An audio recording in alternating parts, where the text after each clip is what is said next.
2017.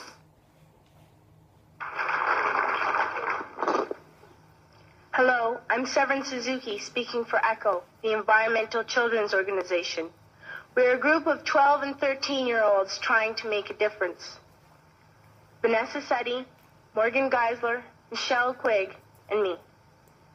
We've raised all the money to come here ourselves, to come 5,000 miles to tell you adults you must change your ways.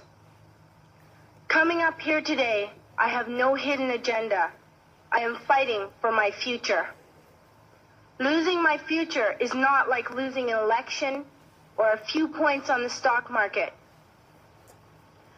I am here to speak for all generations to come.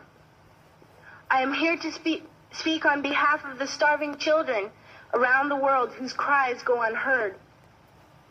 I am here to speak for the countless animals dying across this planet because they have nowhere left to go. I am afraid to go out in the sun now because of the holes in our ozone. I am afraid to breathe the air because I don't know what chemicals are in it.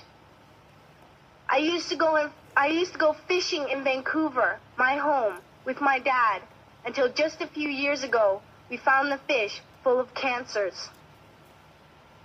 And now we hear of animals and plants going extinct, every day vanishing forever.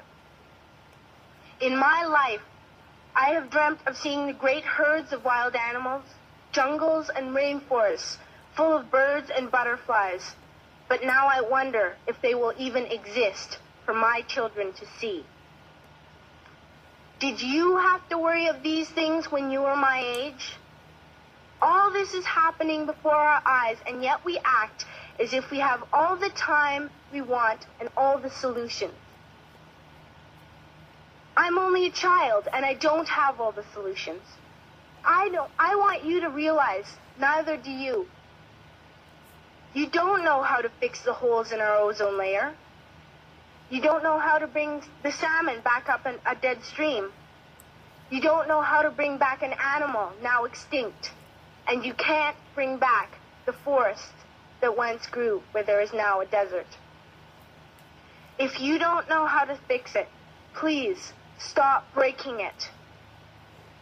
Here, you may be delegates of your government, business people, organizers, reporters, or politicians, but really, your mothers and fathers, sisters and brothers, aunts and uncles, and all of you are someone's child. I'm only a child, yet I know we are all part of a family, 5 billion strong. In fact, 30 million species strong. And borders and governments will never change that. I'm only a child, yet I know we are all in this together and should act as one single world towards one single goal. In my anger, I am not blind, and in my fear, I am not afraid of telling the world how I feel. In my country, we make so much waste. We buy and throw away, buy and throw away, buy and throw away, and yet northern countries will not share with the needy. Even when we have more than enough, we are afraid to share. We are afraid to let go of some of our wealth.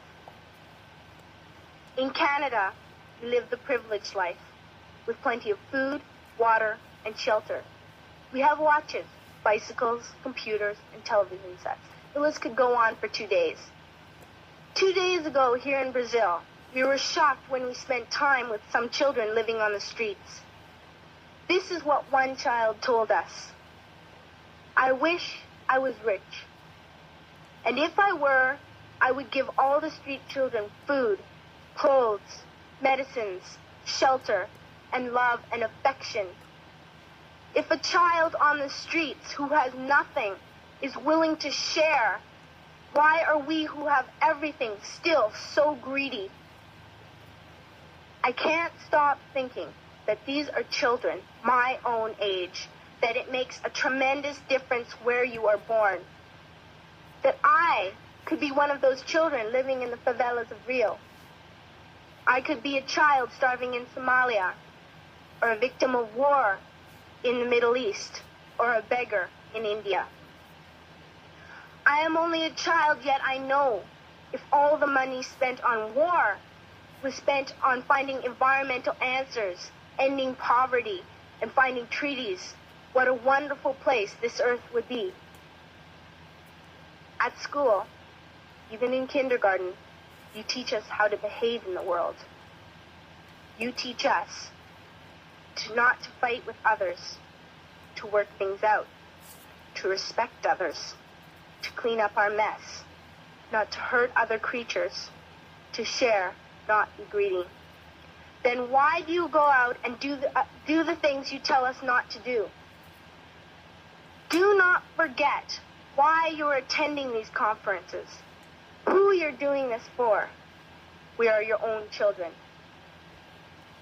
You are deciding what kind of world you're growing up in. Parents should be able to comfort their children by saying, everything's going to be all right. It's not the end of the world, and we're doing the best we can. But I don't think you can say that to us anymore. Are we even on your list of priorities? My dad always says, you are what you do, not what you say. Well, what you do makes me cry at night. You grown-ups say you love us, but I challenge you, please, make your actions reflect your words. Thank you.